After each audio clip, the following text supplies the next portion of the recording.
안녕하세요. 유럽 특파원의 DK입니다. 여러분 피자 좋아하십니까? 한국인에게 피자는 경제 성장이 한참인 시점에 들어와 고급 음식으로 인식되었지만 이곳 유럽에서는 서민들이 저렴한 가격으로 쉽고 편하게 먹을 수 있는 음식으로 알려져 있습니다. 마트에서 판매되는 피자는 하나로 2,000원에서 7,000원 사이로 물가가 높은 유럽에서 구할 수 있는 음식 중 저렴한 것에 속하며 회사와 제품의 종류 또한 다양합니다.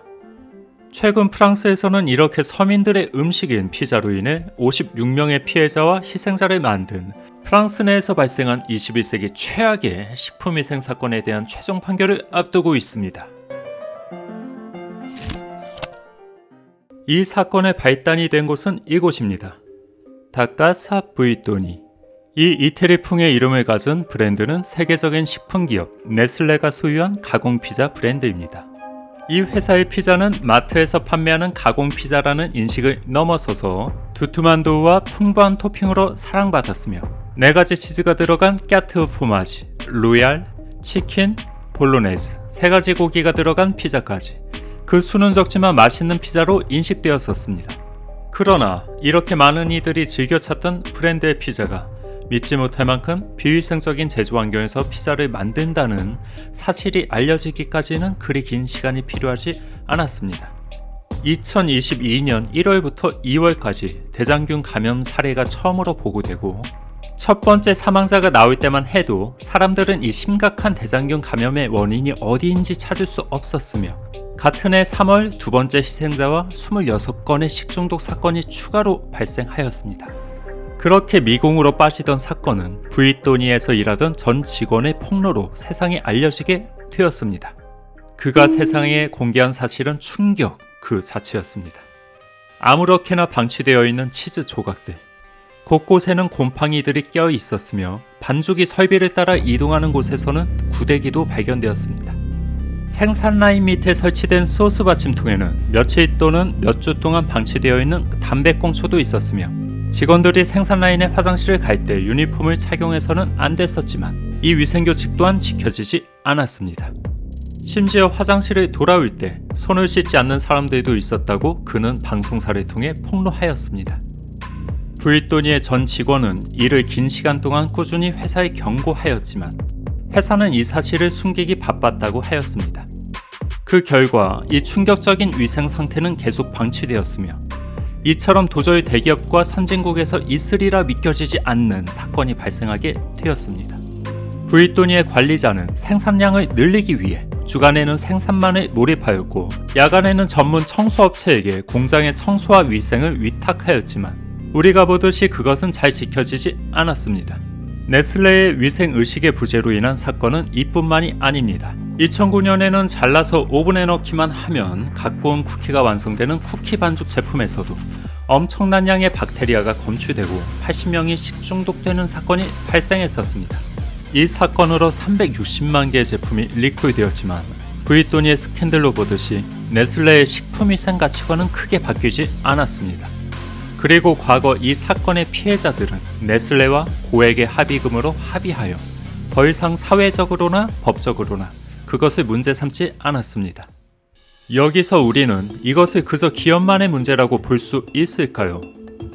주기적으로 식품위생 관리를 해야 하는 식품안정청에서는 단 한 번도 이 브이또니의 위생점검을 하지 않은 것으로 나타났습니다. 이러한 프랑스 내의 비위생적인 환경은 어제 오늘만의 일이 아닙니다. 제 주변 프랑스인 지인 중에서도 요리사의 꿈을 안고 유명 레스토랑에 취직하였으나 그는 수많은 음식점들이 매우 열악하고 지저분한 환경에서 음식을 제조하는 것을 목격하였습니다. 쓰레기통 바로 옆에 손님에게 제공될 샐러드가 방치되거나 쓰레기통을 누르던 손으로 그대로 음식을 만드는 등 보고도 믿을 수 없는 상황들이 그의 눈앞에서 연출되었습니다. 이런 위생의식은 개인의 레스토랑이나 큰 대기업 프랜차이즈 모두 가리지 않고 나타나곤 합니다. 이러한 비위생적인 가치관과 현실이 대기업 내에서도 그대로 이어졌다는 것이 매우 충격적으로 다가오지만 우리는 유럽 내 어느 곳에서든 쉽게 이런 위생 상태를 마주할 수 있습니다. 결과적으로 이런 위생의식의 부재로 인하여 이 식중독 사건이 발생하였습니다. 피해자들 56명 중 55명이 어린아이였으며 온몸이 마비되거나 건강을 잃는 심각한 후유증을 갖게 되었고 그 중 2명은 사망하였습니다. 이 사건이 발생하고 네슬레는 이들 가족에게 20유로의 구매 바우처를 보낸 것이 전부였습니다. 이런 유럽 내 기업의 현실을 볼 때 우리가 그것을 논리적으로 납득하고 이해할 수 있을까요? 이런 충격적인 사건을 지켜보는 누리꾼들의 생각은 이렇습니다. 공장을 통제하지 않는 이유를 이해할 수 없고 용납할 수 없어. 이 모든 것을 봤을 때 내가 가능한 한 집에서 직접 요리하려고 노력하는 것이 기뻐. 이 이후에 모두가 스스로 음식을 준비하게 될 거야. 솔직히 우리는 더 이상 무엇을 먹을 수 있는지 모르겠어. 정말 무섭다. 그의 가족을 응원해. 솔직히 이 세상은 역겹고 돈만 중요할 뿐이야. 이것이 네슬레의 방식이라면 나머지도 상상해보세요. 대그룹이 식품위생을 다루는 방법은 충격적이고 범죄적이야. 우리는 네슬레가 이런 관행을 중단하도록 강력히 규탄해야 해. 그리고 말이야, 국가의 통제기관은 어디에 있었어? 자녀를 잃었거나 자녀가 마비된 사람들은 그들이 겪고 있는 트라우마에 대해 결코 보상받을 수 없을 거야. 마트에 아직도 부이또니 피자가 있다는 게 신기할 뿐이다. 저는 호텔 업계에서 10년 정도 일한 적이 있어요. 제가 본 프랑스 중남부의 비스트로와 여름 시즌의 레스토랑 그 어떤 것도 추천할 수 없어요. 경제적인 여유도 부족하지만 무엇보다 저는 레스토랑의 음식을 먹고 싶지 않아요. 레스토랑은 구역질납니다. 집에서 밥 먹는 게 더 좋아요. 이것들은 내가 피자를 직접 만들도록 영감을 주는구나. 위대한 수익성이라는 이름으로 노동 조건은 무시되고 있어. 그리고 대가를 치른 것은 아이들이었지. 관리자와 주주가 책임을 져야 해. 우리 소비자들이 지금 이것으로부터 배우지 않고 이러한 종류의 제품을 계속 소비한다면 우리는 그들의 죄와 다를 게 없어. 어떻게 보셨나요? 이번 사건의 피해자들과 희생자의 유가족들은 네슬레와 2억 5천만 유로, 원화로 3,600억이 넘는 합의금으로 재판 종료에 대해 결국 상호 합의하였으며 다음 달 법원의 최종 판결을 앞두고 있습니다. 제시된 합의금은 피해 가족당 60억이 넘는 금액입니다. 엄청난 금액이죠.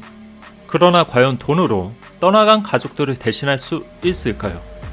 이번에도 합의와 함께 이 문제가 잊혀진다면 네슬레는 다음에도 또 다다음에도 소비자들의 건강과 목숨을 돈으로 사려고 할 것입니다. 우리는 삶에서 빠질 수 없는 기본 요소인 음식마저 사회와 기업의 위생의식의 부재로 인하여 믿고 먹을 수 없는 세상 속에서 살고 있습니다.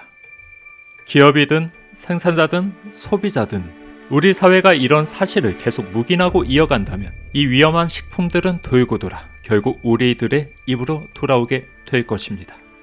언제 어디서나 음식을 믿고 먹을 수 있는 세상이 되길 바라며 다시는 이러한 슬픈 사건이 반복되지 않기를 바라봅니다. 지금까지 유럽 특파원의 DK였습니다.